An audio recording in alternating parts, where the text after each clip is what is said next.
My 7-year-old son warned me about my husband. His trembling voice startled me more than any alarm ever could.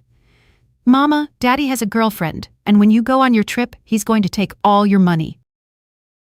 Aisha Bellwether was 39 years old, with a warm gaze that concealed a sharp mind. Her life from the outside appeared completely under control. Her house in a quiet, upscale neighborhood in Atlanta, Georgia, was modern and immaculate, with soft aromas that always felt like home. She worked as a financial consultant for an international firm, a demanding but high-paying job that allowed her to spend significant time with her son Amari. That night, Aisha had just finished reviewing a report for a critical meeting in Nashville. Her flight was scheduled for Tuesday morning. She was packing formal wear in her walk-in closet while Amari, her 7-year-old, played with a jigsaw puzzle on the rug. He was a sweet, sensitive boy whose intelligence often astonished even his teachers. Aisha folded a crisp white blouse and called out to Amari from the closet. "Remember you're staying with your dad on Tuesday?" "Yeah, just for 2 nights." Amari didn't answer. He simply fitted a puzzle piece into place in silence. Aisha noticed his strange quietness, but figured he was just concentrating. After all, sometimes kids didn't like their moms to leave. Later that night, already in his pajamas, Amari asked her to stay with him a little longer before sleep. He lay down next to her, resting his head on her chest, and remained quiet for several minutes until he said something that sliced the night in two.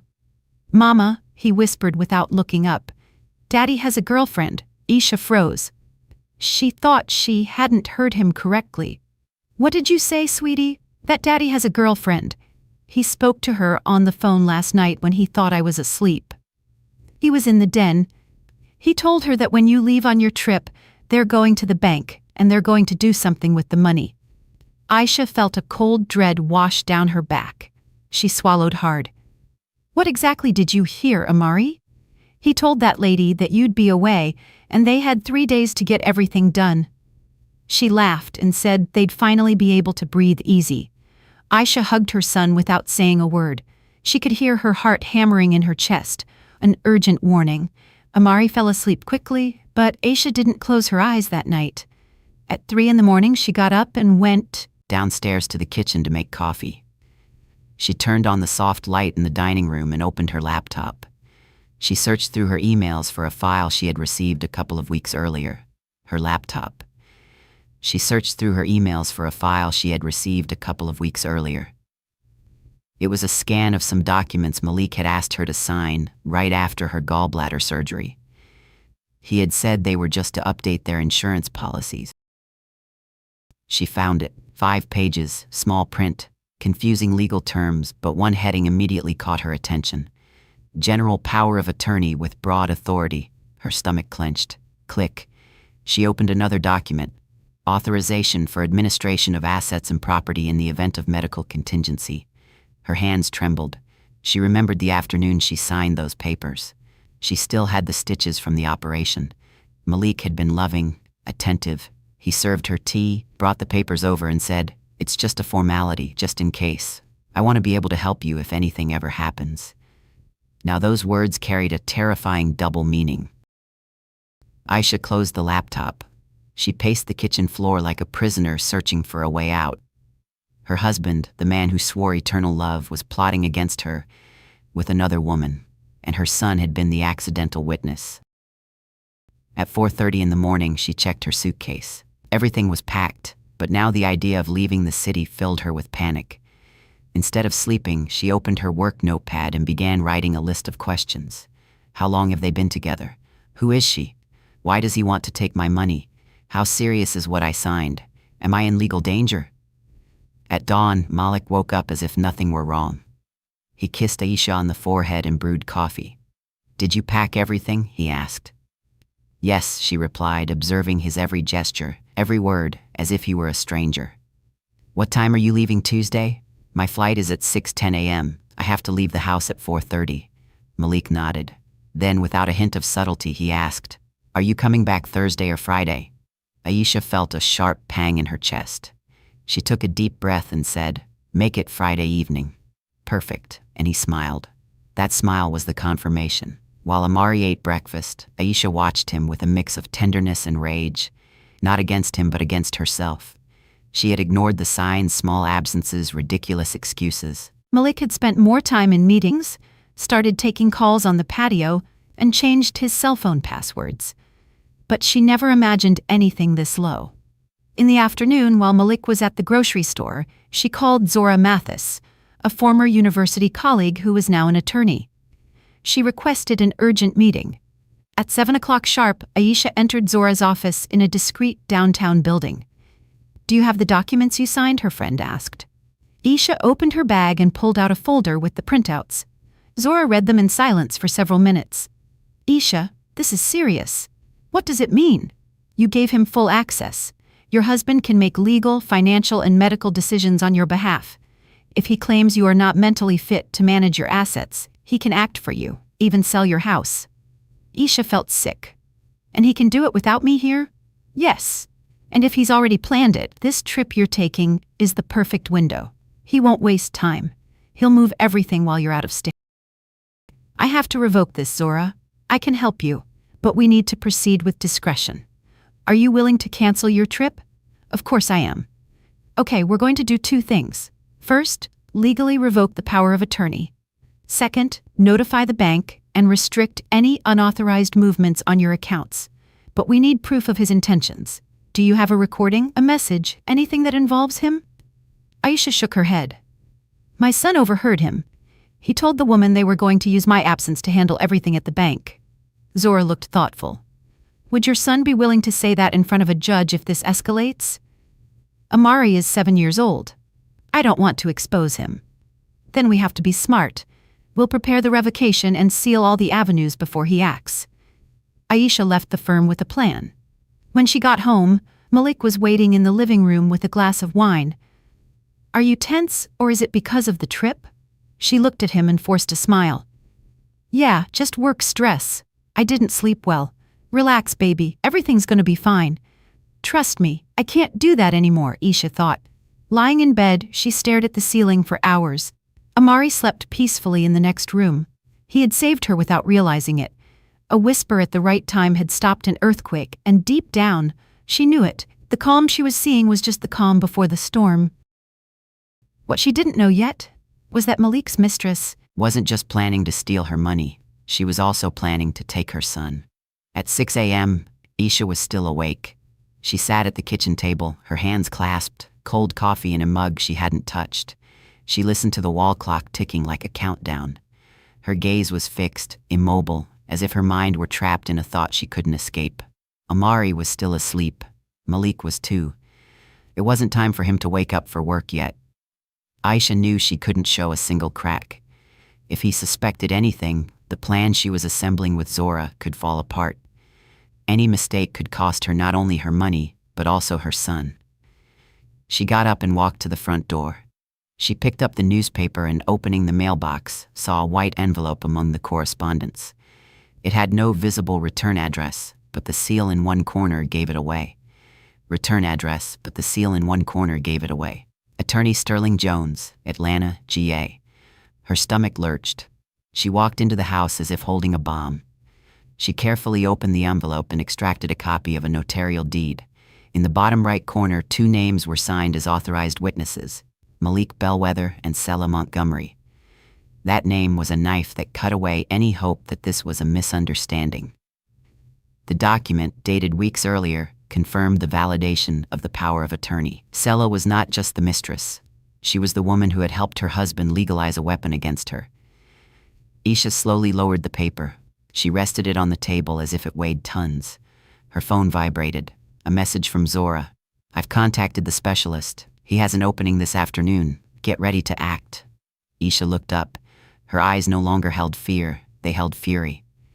At 8 a.m., when Malik came down for breakfast, Aisha was ready, dressed in office wear, her laptop in her backpack, and a serene smile on her face.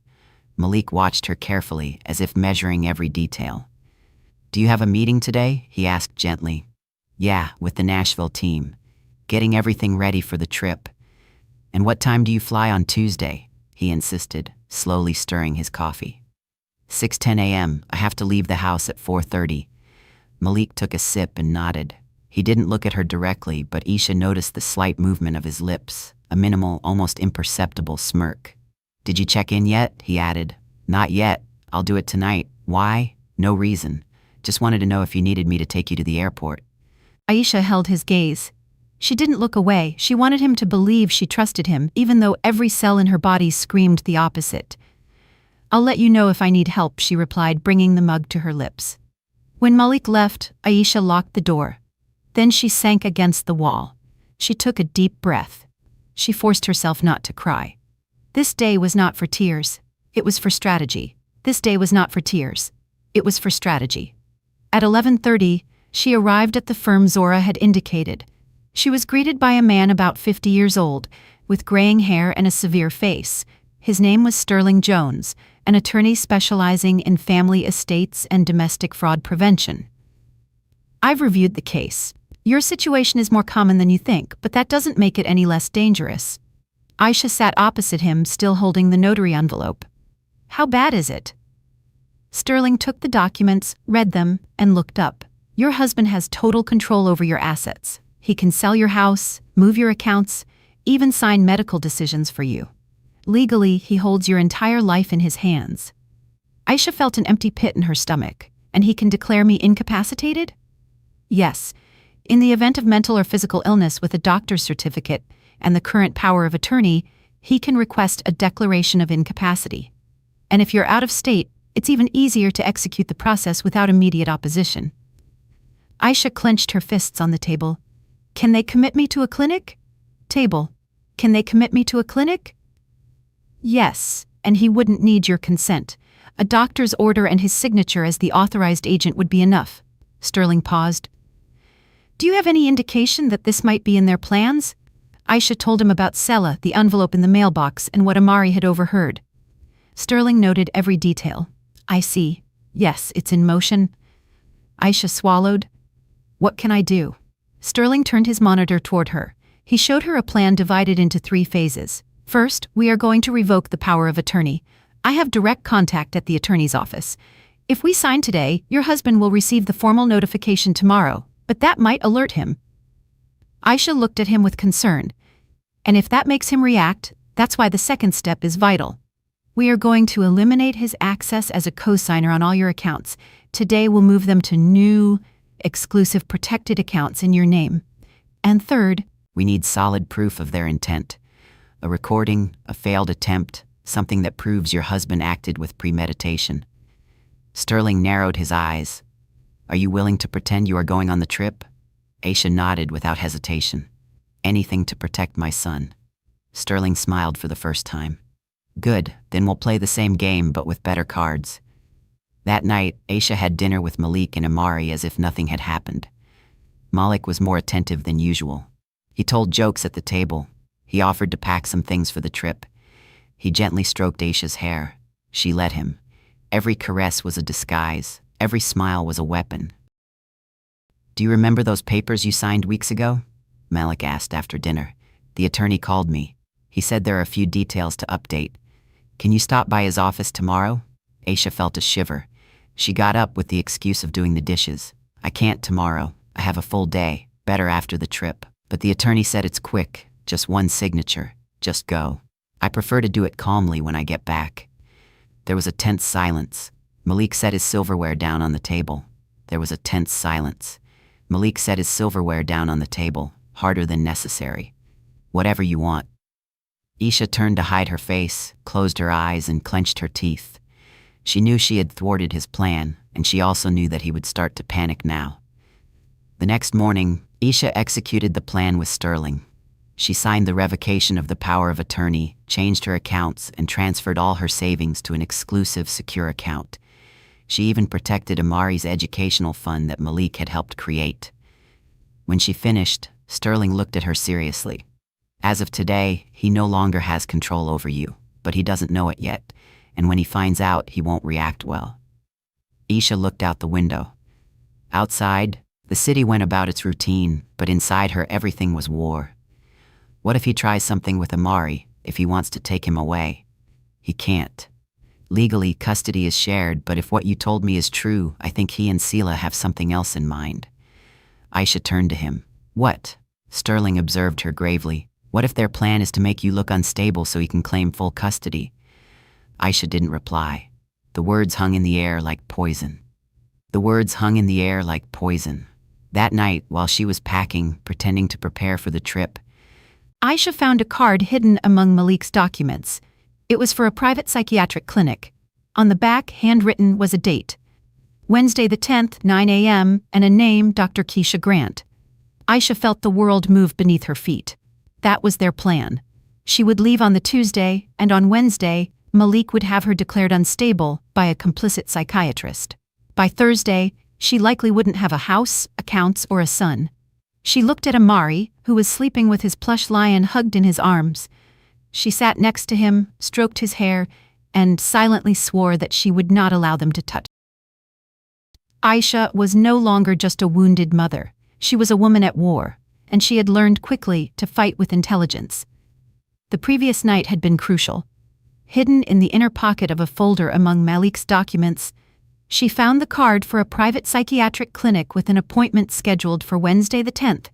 Card for a private psychiatric clinic with an appointment scheduled for Wednesday the 10th, 9 a.m., with Dr. Keisha Grant. It was clear. That was the next step to legally disappear her, to convert her into someone incapable, and then take everything, including Amari. The next step was to figure out who Malik was working with. She had a name, Selah Montgomery, but it wasn't enough. She needed more. To know who she was, what she did, and what connections she had. She needed to understand how far this web reached. After dropping Amari off at school, she sat in the driver's seat and took out her phone. She opened the browser and typed Selah Montgomery. Scattered results appeared, a LinkedIn profile, some notarial records, and a mention on the website of a financial consulting firm, Montgomery & Associates. She clicked on each link as if diffusing explosive minds. On the consulting firm's website, she found a photograph of Selah in a tailored suit, an impeccable smile, and a marked arrogance in her eyes. The description read, Founding Partner, Specialist in Personal Wealth, Asset Management, and Family Fund Restructuring. Aisha swallowed, looking again at the address. Peachtree Road, 2nd floor, Atlanta. Then she remembered. Malik used to say he had meetings at clients' offices on that very street. He had even taken Amari there once, he told her. Aisha had thought it was a bank. Now she understood everything. Selah wasn't new to Malik's life, nor was she just a consultant. Something inside Aisha told her that face wasn't entirely unfamiliar. She went back online, this time to Facebook, and searched the full name. There was a private account with no visible posts, only a profile picture. Selah, with her back turned, facing a picture window with a view of the city, the kind of image that doesn't show but hints. Diddy, the kind of image that doesn't show but hints. Aisha decided to go further back. She searched for old photos on her own computer, forgotten digital albums, events, gatherings, wedding photos, honeymoon pictures, nothing. Until she found a folder Malik had sent her once called College. She opened it, and there she was. Selah, much younger, with longer hair, sitting next to Malik at a college party. In another photo, they were hugging. In one more, they were kissing. The photos were dated 2003.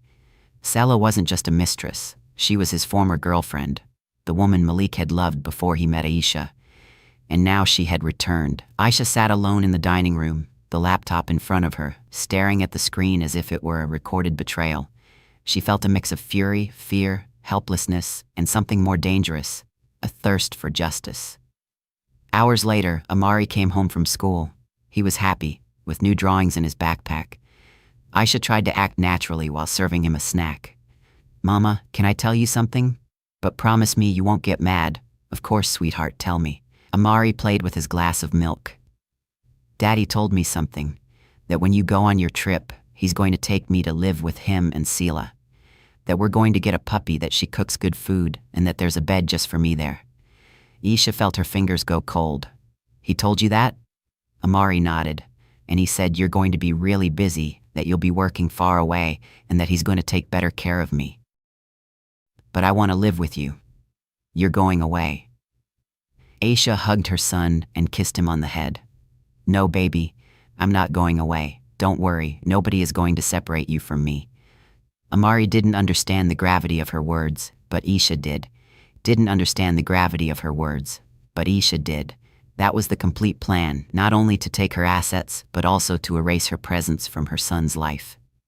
At 9 p.m., Malik arrived home. He looked rushed, nervous. He brought a bag of pastries and a bottle of wine. He tried to act affectionate. He spoke to Aisha as if they were dating again. "You look beautiful tonight," he said while she was doing the dishes. "Thanks," she replied without looking at him. "I was thinking," he added, "what if after your trip we plan a little getaway? Just you and me. No work, no kid, just us." Aisha managed a slight smile. "Why so romantic all of a sudden?" Malik looked at her with that forced smile he could no longer sustain. "Because I love you, Aisha, and sometimes I feel like we're drifting apart." "I'm drifting? That's funny." "You are. Maybe I just have a lot on my mind." Just then Malik's phone vibrated. It was on the kitchen counter. The screen lit up. Aisha managed to read a name before he grabbed it. Sila. Malik immediately locked it, him in silence. She let it go. It wasn't the time to confront him. When Malik went into the shower, Aisha took his phone, locked herself in the guest bathroom, dialed Zora's number, and spoke in a low tone. "We have what we needed. He doesn't just want to rob me. He wants to keep my son. And Sela is part of everything. She was his girlfriend in college. They've been together for years. She was his girlfriend in college. They've been together for years." "Do you have any more direct proof?" Zora asked. "No, but I can get it." "Then do it. Record what you can.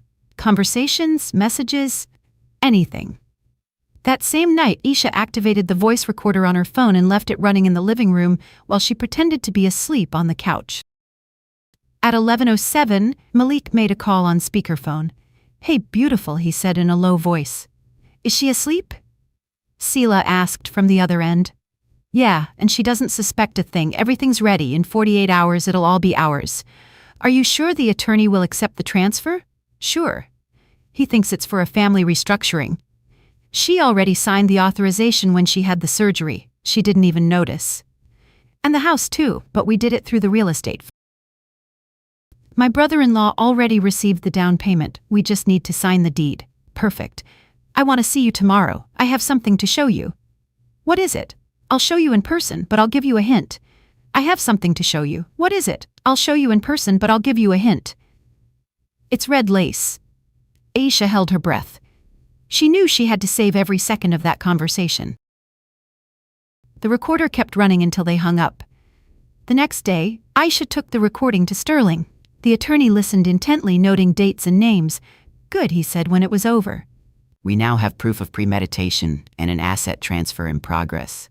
He mentioned a real estate firm. "Yes, and that his brother-in-law already received the down payment. I'm going to investigate the corporate name." That afternoon, Sterling called Aisha from his office. "I found it. The real estate firm is called Southern Properties. It's registered in the name of a Damien Montgomery, Sela's brother." Aisha felt the floor drop out from under her. "They're selling my house to a shell company created by his mistress's family?" "Yes, but if we act now, we can stop it. We need to file an injunction and an urgent request for property review due to vitiated consent. Today. Do it." Sterling already had everything prepared. That night, Aisha came home, pretended to reserve a ride to the airport, left an empty suitcase at the bottom of the stairs, and hugged Amari tightly before putting him to bed. She didn't say goodbye. She just whispered in his ear, "Tomorrow everything is going to be all right." While Malik slept, Aisha sent a message to Zora and Sterling. She was ready for the next step, feigning her departure and watching the trap close. What Malik didn't know was that he was already being watched, and his own words had sealed his ruin. Aisha opened her eyes before the alarm went off. It was 4:12 in the morning. The darkness in the room was absolute, but inside her, there was a clarity she hadn't known. The certainty that she was about to change everything. Clarity she hadn't known. The certainty that she was about to change everything. She got up in silence, dressed in the same jeans and shirt she had laid out the night before, took the empty suitcase she had placed at the bottom of the stairs, and went down without making a sound. Malik slept in the adjacent room, as if he expected to celebrate a quiet victory the next day. He believed everything would happen according to his plan. Aisha out of state, the house ready to be transferred, the accounts about to be emptied, the son lined up to be taken with him, and a new life with Sela as the final flourish. But all of that was a carefully constructed lie. Aisha put the suitcase in the trunk of her car. Constructed lie.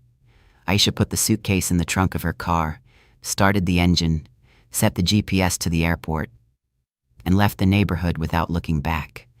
About 4 blocks away, she stopped the car, turned off the lights, and parked in a small, discreet back garage that Sterling had arranged for her. It was a property the lawyer used for delicate cases like hers. There, inside a small house that functioned as a legal monitoring center, Sterling was waiting. "Everything good?" he asked, opening the door. "I didn't sleep, but I'm ready," Aisha replied as she entered. The place had a desk with 2 open laptops, a functioning coffee maker, and a central monitor connected to surveillance cameras. Sterling offered her a cup of coffee, but she barely touched it. All her attention was on the screens. "Are you clear on what we're going to do?" he asked. Aisha nodded. "We're going to wait for him to act." "Exactly. Your accounts are already blocked. The power of attorney is revoked. The bank has been notified. Everything is legally shielded. Now the important thing is for him to expose himself." At 8:03 a.m., Malik sent the first text message. "Sweetheart, did you board yet? Everything okay?" Aisha ignored him. At 8:47, another one arrived. "Let me know when you land. I want to know you're safe." Sterling noted the time. Each message would be part of the legal timeline they would build later. At 9:10, one of the cameras connected to the bank branch captured movement. Malik entered the main door in a light gray suit, a black folder under his arm, and an expression of confidence on his face. Sela was waiting for him outside in a white car parked illegally, checking her phone. "There he is," Aisha muttered, not taking her eyes off the screen. "Let's see how long it takes for him to drop the mask," Sterling said, activating the recording. "For him to drop the mask," Sterling said, activating the recording. Malik approached the executive service area, showed his ID, and handed over the documents. The camera focused from a discreet angle. The conversation was partially audible through the ambient microphone the bank had authorized for legal cases. "As the legal agent for Ms. Aisha Bellwether, I want to liquidate the funds and account number." The executive, a woman in her 40s, checked her computer. Her face changed. She cautiously looked up. News story interlude. The same morning Aisha and Sterling were securing the last signatures, a woman across town stared at a steel key she'd kept hidden under a loose kitchen tile for 8 years. Her name was Elena Ortiz, a night shift nurse with steady hands and a heart that bruised easily. Elena had once believed in vows the way other people believe in physics. Unchangeable, dependable, always there. Her husband, Victor, taught high school civics and spoke about rights and duties in a way that made even teenagers sit up straighter. He also kept a safe deposit box for emergencies only, a box Elena never questioned because love, she thought, is the opposite of interrogation. 2 weeks earlier, Victor's stories started fraying. Late grading became late meetings. Late meetings became overnight conferences. Overnight conferences became silence that rang louder than arguments. Elena found a receipt for an engagement ring in a jacket he never wore. The date stamped at the bottom was last Friday. She put the receipt back where she found it and waited, like a nurse in a corridor listening for a heartbeat that might not return. On Tuesday, yes, the same Tuesday Aisha pretended to leave, Victor kissed Elena on the cheek and said he'd be home after the box. She asked which box. He smiled, as if she had made a charming joke. After the front door closed, Elena lifted the kitchen tile and took out her own key. Years earlier, when the bank manager gave them their twin keys, he made them practice opening and closing an empty drawer, so you'll never fumble in an emergency. She fumbled now, but not with metal. With faith. At the bank on Peachtree, Elena used the side entrance, the one for night deposit, and waited in the lobby where potted plants always looked too green. She knew Victor would go straight to the vault, but she also knew something he'd forgotten. Joint boxes required joint presence or a notarized authorization. He had authorization papers. She had signed them during pneumonia, believing it would help if she couldn't go out. But last night, she drove to the notary and revoked her consent after a young clerk, cheeks still round with youth, whispered, "Ma'am, you look like someone who needs to hear the word no to him and yes to yourself." Elena had laughed then, a small, cracked laugh that tasted like salt. Victor arrived at 9:22 a.m., chin high, jacket pressed, the theater of innocence. When the attendant saw Elena already seated with her key on the tray, her eyebrows made a quiet arch that said, "I understand." In the tiny room with the lonely table, Victor tried a smile. "You didn't tell me you'd be here." Elena placed the receipt between them. "You didn't tell me you needed a ring," she said softly. He reached for charm and came up with dust. "It's complicated." She slid her key forward. "Let's simplify." Inside the box lay a neat catastrophe. Cash bands, a pink envelope fat with photographs, and a sheet that made cold climb Elena's arms. A durable power of attorney naming Victor as the sole agent over Elena's accounts in the event of temporary cognitive impairment. The witness signature belonged to a woman Elena didn't know, Sela Montgomery. Elena looked up, and Victor read the verdict in her eyes. "It's not what you think," he blurted. "She's just paperwork." Elena had spent her career watching monitors where one thin line meant life or not life. She had learned that truth is not the loudest sound in a room, it's the steadiness beneath the noise. She turned to the attendant. "Please note," she said, "that I am removing all items that belong to me and placing a freeze on joint access pending counsel." The attendant nodded, voice careful. "We can document that." Victor's jaw worked, but the bank had its own heartbeat. Procedure. And procedure did not care for his panic. As Elena sealed the pink envelope and the paper that pretended to own her, she reached into her purse and set down a small Polaroid of a boy with gap teeth and an orange backpack. Not her son, the neighbor's. He'd asked her yesterday if grown-ups ever get scared. "All the time," she'd said. "The trick is remembering where you put your key."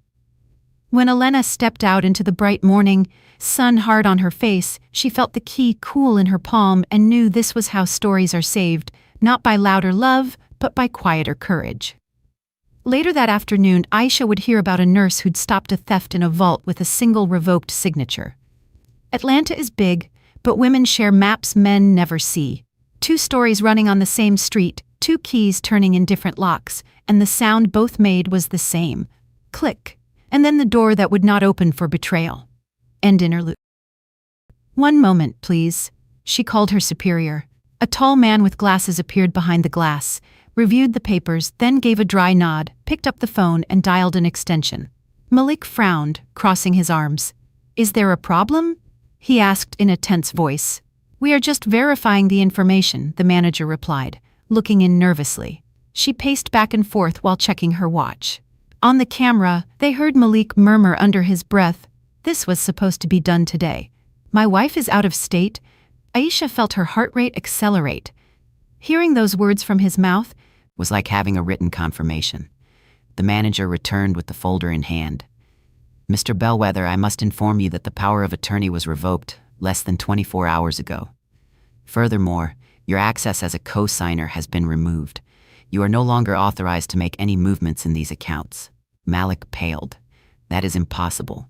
And I repeat, sir, you do not have legal authorization, and the documents you presented are invalid. This is crazy."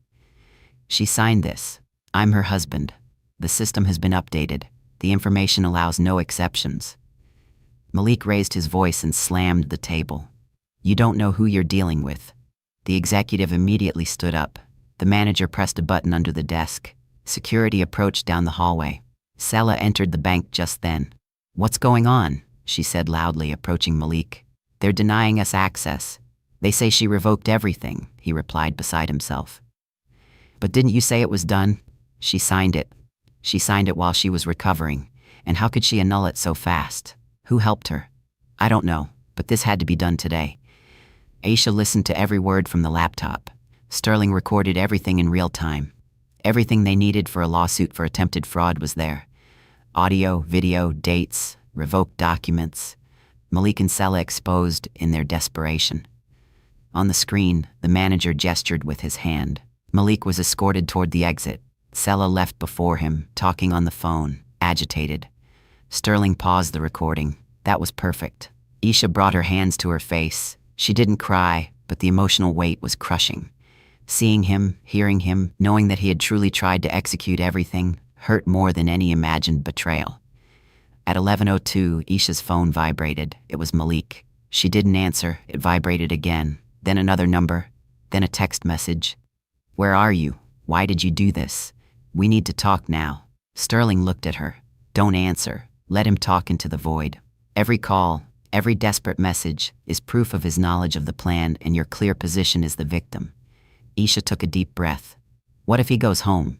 What are we waiting for? We already have hidden cameras activated, and you are not there. You have an airtight alibi. Every minute of this day is documented. At 12:21, an alert popped up on the screen. Malik was in front of their house, knocking on the door, banging insistently. Then he paced in circles, took out his phone, and called again. Aisha, answer me. Where are you? Did you talk to someone? Who put this in your head? Aisha watched him from the screen. There you are, she murmured. The man who claimed to love me. Malik sat down on the front steps, phone glued to his ear, breathing heavily. She murmured, chaos. The mask of perfection had broken, and what remained was a mess they could no longer control. At 2:30 p.m., they left.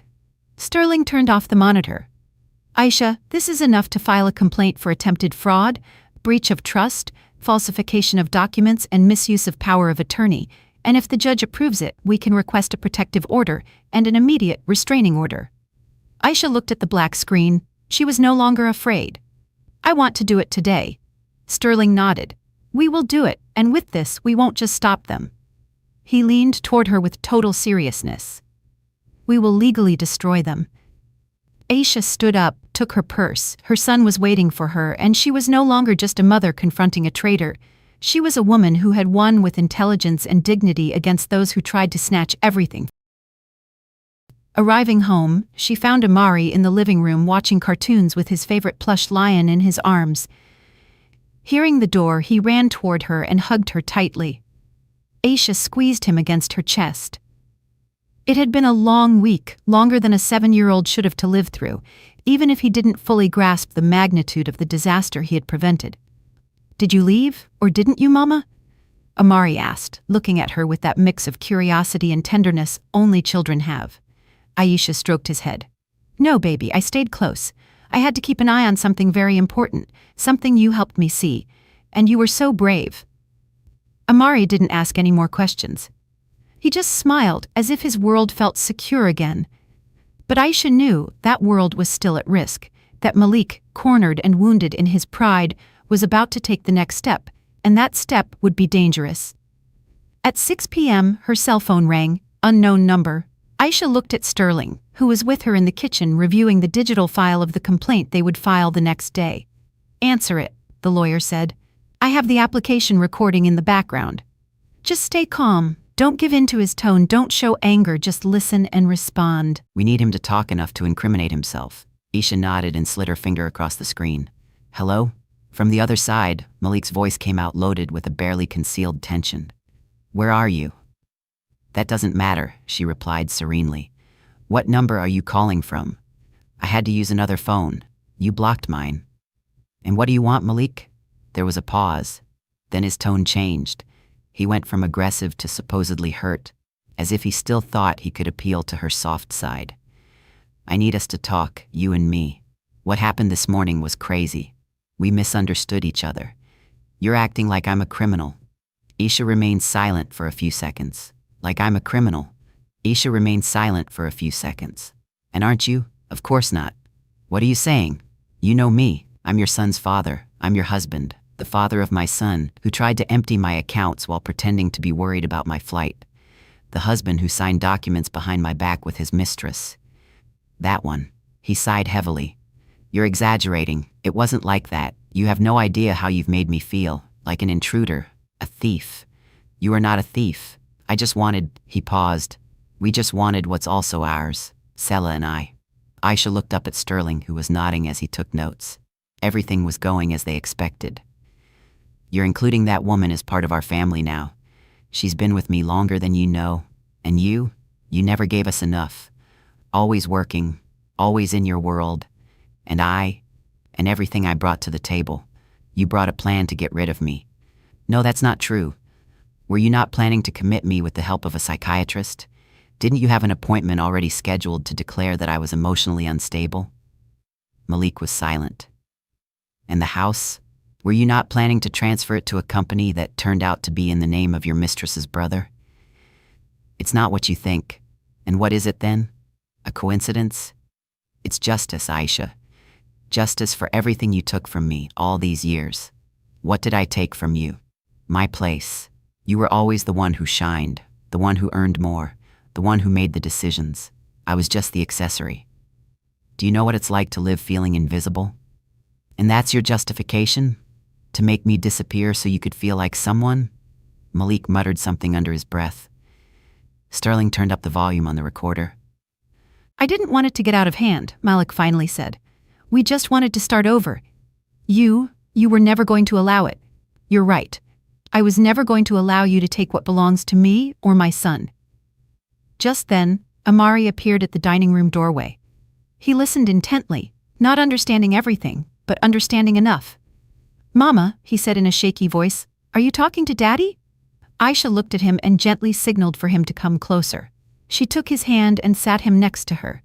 Yes, I am talking to him. Amari stayed quiet, but tears started to run down his cheeks. Is he going to take me from you? Never, she replied in a low voice. He will never take you from my side. On the phone, Malik heard everything. Is he there?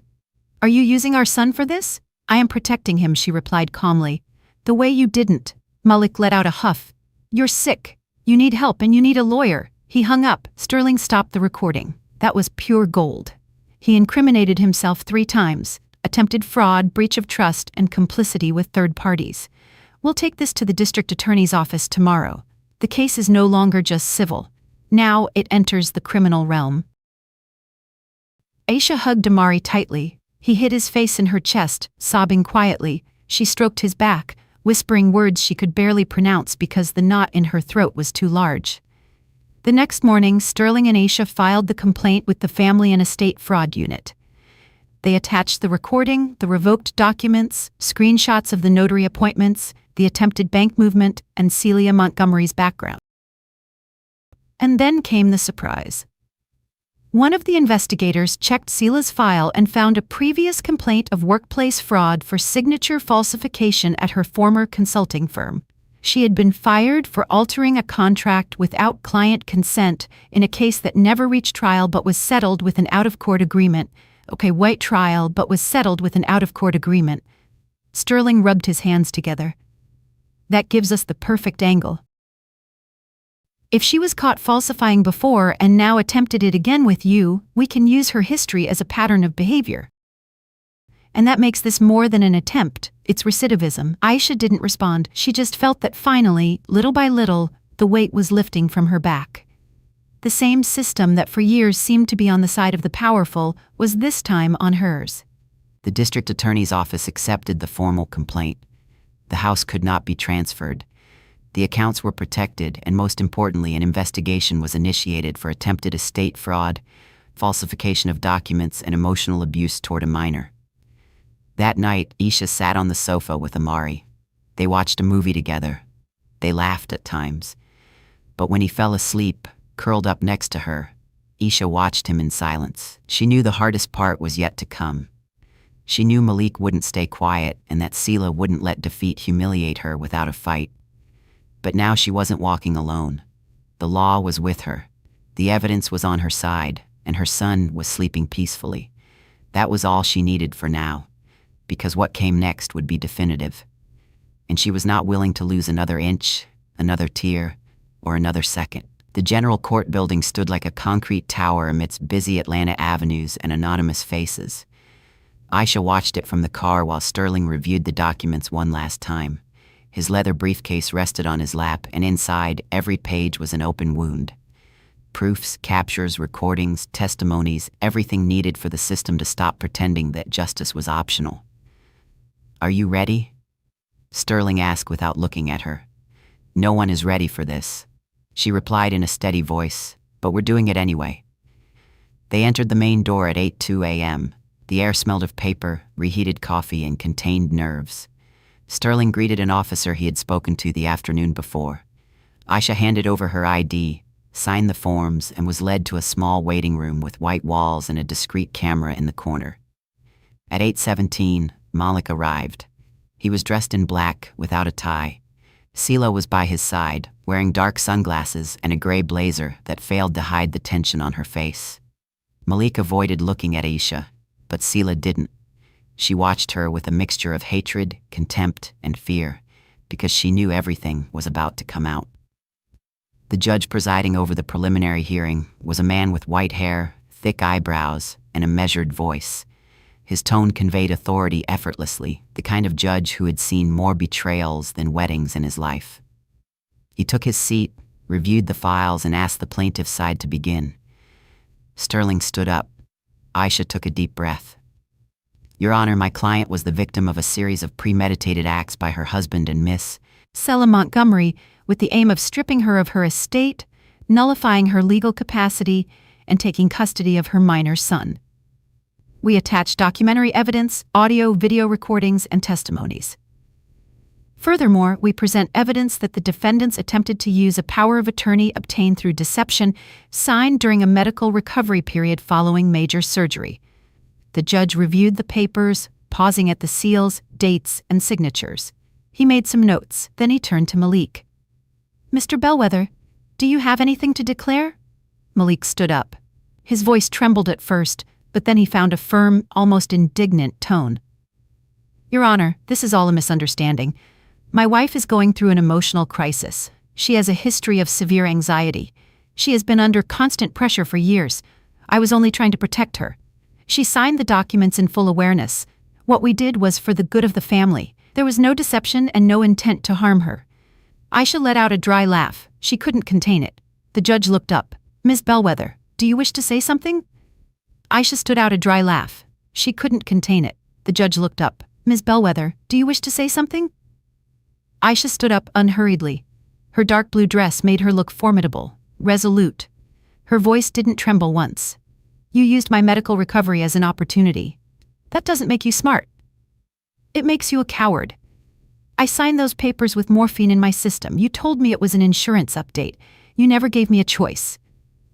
And while I slept on the couch, you plotted with your mistress how to take my house, my accounts, and my son. I have everything recorded.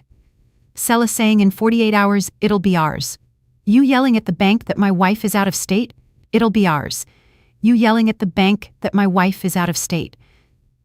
It's all here, and it all has a date, time, and context. Malik looked down. Sela crossed her arms tightly. Furthermore, Aisha continued, my son spoke up. He told his teacher he was scared, that his dad had told him that when I left he would go live with Sela, that they would get a puppy, as if that were enough to erase his mother. The judge requested silence with a slight hand motion. Then he requested that the audio and videos be presented. The recording at the bank, the phone call, the intercepted conversation between Malik and Sela. Every word filled the room like a verdict. No one spoke, no one breathed. When they finished, the judge leaned back in his seat. After listening to the evidence and given the clear indications of document falsification, intent to defraud, and emotional manipulation toward a minor, I proceed to issue the following precautionary measures. A restraining order against Mr. Malik Bellwether and Miss Sela Montgomery in favor of Ms. Aisha Bellwether and her minor son. Furthermore, the freezing of any attempted asset transfer is ordered until the main case is resolved. Malik literally crumbled. He slumped into his chair as if all the air had evaporated from his lungs. Sela grabbed her purse and left the room without looking back. The judge asked for coordination with social services. Hours later, a social worker visited Amari's school. She spoke with his teacher, the counselor, and then the boy himself. In her report, she noted that Amari clearly recounted that his father had told him he would soon live with him and Sela, and that his mother was too tired to care for him. Evasive attitudes on Malik's part were also reported in previous school meetings, where he avoided emotional topics and limited himself to discussing logistics, schedules, and routines. The report was damning. Negligence of emotional well-being and attempted manipulation of the minor's environment for the purpose of forced separation from the maternal core are confirmed. Aisha received the document at home and read it in silence. Every word was a dagger, but it was also a brick in the wall protecting her. Amari was playing in the backyard with a paper airplane. He didn't know that his story was being written in official files, nor that his voice, small and trembling, had been the most powerful of all. That same week, Sterling received a call from the district attorney's office. "We have a proposal," they told him. "If the affected party agrees, we can offer a settlement to avoid a lengthy trial." Malik and Sela were willing to accept formal responsibility to avoid jail time.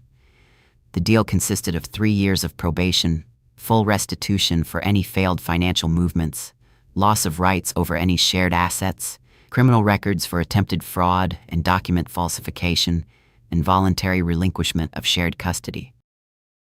Sterling hung up and looked at Aisha. "What do you think? I want him to be marked.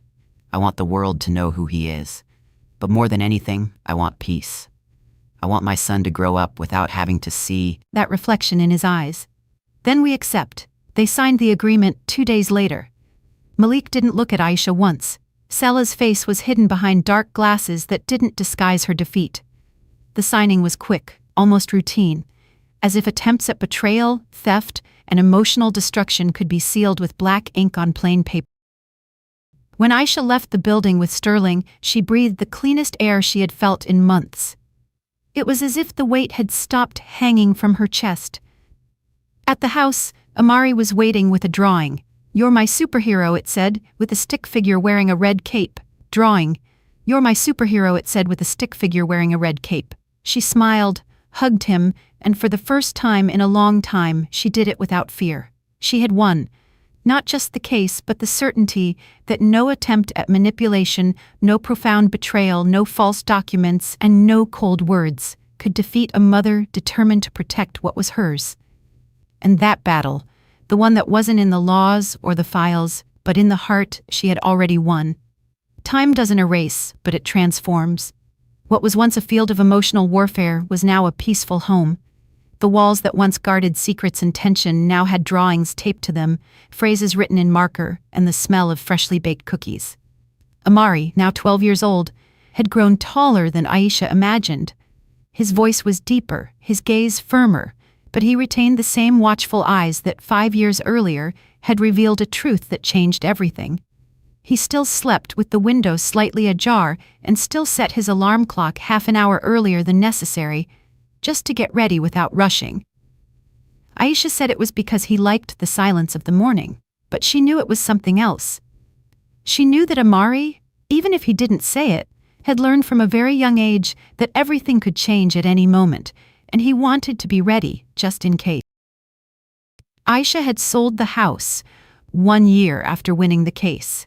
She didn't want to keep living in the same spaces where Malik had plotted her ruin. She moved to a smaller but brighter home, with a garden and an open kitchen that became the center of her new life.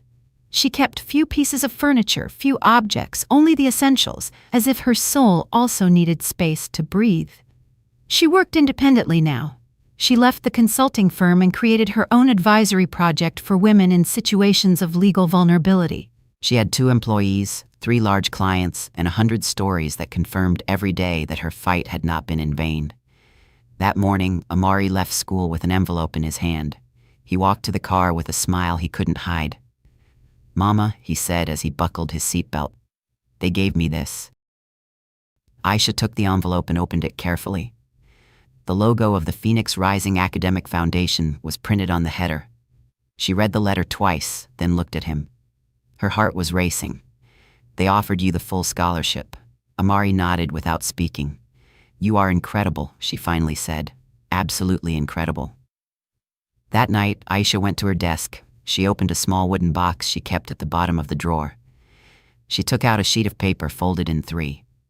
It was a handwritten letter in blue ink on simple paper. It had been kept there for 5 years. She wrote it in the midst of the chaos when the truth was starting to emerge and life still hung by a thread. She had never shown it to him. "Amari," she said while he was doing homework at the dining room table, "I have something for you." She handed him the letter without saying more. Amari opened it with trembling hands. As he read, his face changed, his eyes clouded over. He bit his lip, finished reading, and held it against his chest. "You wrote this when everything was happening?" "Yes. I never knew if it was the right time, but now I know it is." Amari hugged her. He didn't say anything. He didn't need to. The next day, Aisha received a legal notification. The sender was a firm she didn't recognize. She opened the document with the same coolness she had learned to cultivate in recent years. Selah Montgomery was attempting to contact her through an attorney, not for business or apologies. The document was brief, ambiguous. It said she wished to convey some words that she had changed, that she sought forgiveness not to redeem herself but to close a cycle. It requested a face-to-face meeting. Aisha closed the envelope, placed it on the table, stared at it for 5 minutes, then stood up, went to the kitchen, took a match from the box, and lit it. She watched the fire consume the document inch by inch until it turned to black ashes. Selah deserved nothing. 2 weeks later, Aisha found another envelope in the mailbox. This time the handwriting was unmistakable. Malik. The name didn't even need a signature. When Noel was unmistakable. Malik. The name didn't even need a signature. His stroke was tattooed in her memory. She sat in the garden. The sky was clear. She opened the envelope without emotion. The letter was long. It said he had lost his job, that Selah had left him, that his parents no longer wanted anything to do with him, that he was living in a rental, and that he regretted everything more each day. He spoke of loneliness, remorse, how much he missed Amari, how much he missed her. He asked for forgiveness, expected nothing, he just needed to say it. Aisha folded the letter calmly, stood up, went into the house, tossed it into the fireplace and watched the flames until not a trace remained. Amari never asked if his father had written, as if he knew that door should not be opened. 2 years prior, Aisha had a partner. It didn't last long. He was kind, patient, but Aisha wasn't the same. There were wounds that didn't need love to heal. They needed time, and time was finally doing its work. That night, Amari approached her while they were having dinner. "Are you ever going to tell this whole story?" Aisha looked at him. "What do you mean? What happened? Everything from the beginning, what you did, what he tried? Are you going to tell anyone?" Aisha put down her cutlery. She thought for several seconds. "Maybe I won't tell it as my story," she said, "but as a story that could happen to anyone. A story where a mother believed she was safe until she was betrayed, and where a 7-year-old child, without meaning to, saved his mother from losing everything." Amari looked at her with that intensity that was no longer a child's but not yet an adult's. "And do you think anyone would have believed you if I hadn't said anything?" Aisha lowered her gaze. "Maybe not." "Then why didn't you thank me more times?" Aisha smiled. "Because ever since you did, I never stopped being thankful. Just not always with words." Amari stood up, kissed her on the forehead, and went up to his room. The door closed slowly. Aisha remained seated. She looked at the lamp lit over the table, the clock marking 10:47, the tablecloth she had sewn herself during the toughest nights. She allowed herself one tear, just one, and it wasn't out of sadness or even relief. It was a tear of closure because there was nothing left to fix and nothing left to recover. The story had ended, and in her inner voice, as if someone were dictating to her from the depths of her soul, Aisha knew that if she ever decided to share what she had lived through, she would start like this. Money doesn't measure love. It measures greed. And sometimes betrayal doesn't come from an enemy, but from the person sleeping next to you. But it is also true that the purest love can come from an enemy, but from the person sleeping next to you. But it is also true that the purest love can come from a 7-year-old son who, with a whisper, saves your life. Did you like the story? And which city are you listening from? Let's meet in the comments. If you like the story, you can support me by sending a super thanks so I can keep bringing more stories like this. Thank you so much for your sweet support. I'm looking forward to your comments on the story. On the screen, you can see 2 new life stories that I highly recommend. There's so much more on my channel. Don't forget to subscribe. See you in the next life story with love and respect.